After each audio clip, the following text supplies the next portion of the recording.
UI is user interface, anything that's not game related, so menus and meters and combo numbers and all that good stuff. The hallmark of a good UI, I would say, is making sure that when the player goes through the menus that they're able to navigate pretty easily and understand where everything is. And when instructions come up, we want to make sure that they're there and they're clear and they're obvious, but they don't kind of interfere with the gameplay.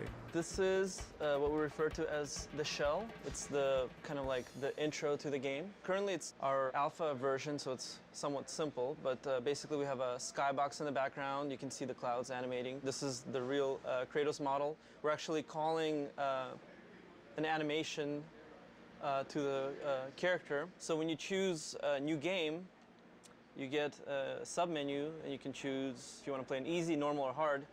Very hard is locked out in the beginning. So you can see that when I choose a game, you'll see like the camera pan into Kratos' face, and then a video starts up.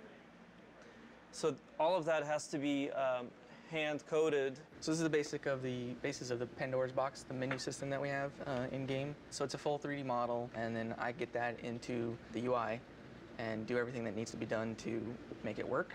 So tag it with all the tags it needs, text elements, things like that. So all these kind of proxy quads we have in here all represent a line of text that shows up in the game. We pretty much start off on this demon face side, and we zoom up real close to frame it so that it's kind of more 2D looking. This would be the power-up menu. So you go to this menu and you upgrade your weapons, and you're able to kind of zoom into the models and rotate them around. At least that's what we're hoping.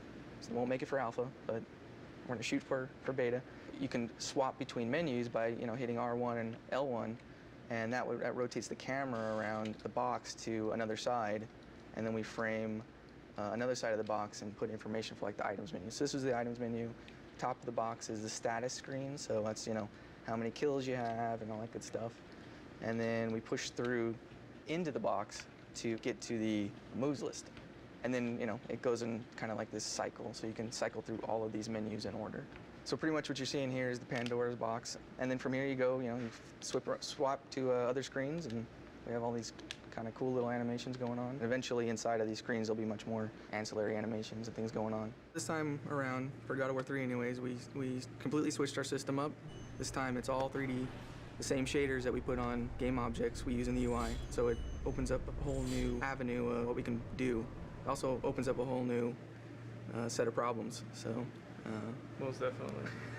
Some of the problems we ran into creating the shell is using the character animation system that we have developed to animate the parts of the shell, specifically the menus.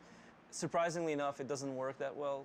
It works well for characters, but not well for the stuff that we need to do. So we had to add a lot of new tech to the system in order to get it working. Richard's pretty new to the UI. I mean, Richard's been here for a while at the studio, but he's just recently started helping me with the UI stuff, and so having him as a second set of eyes for this whole system has been really helpful. And he's a really technical guy, so has a good rapport with coders, so he can get more done than I can sometimes. Yeah, it's funny because Corey will go down there and he'll ask them to do something, and they're like, no, and then no, I'm just kidding.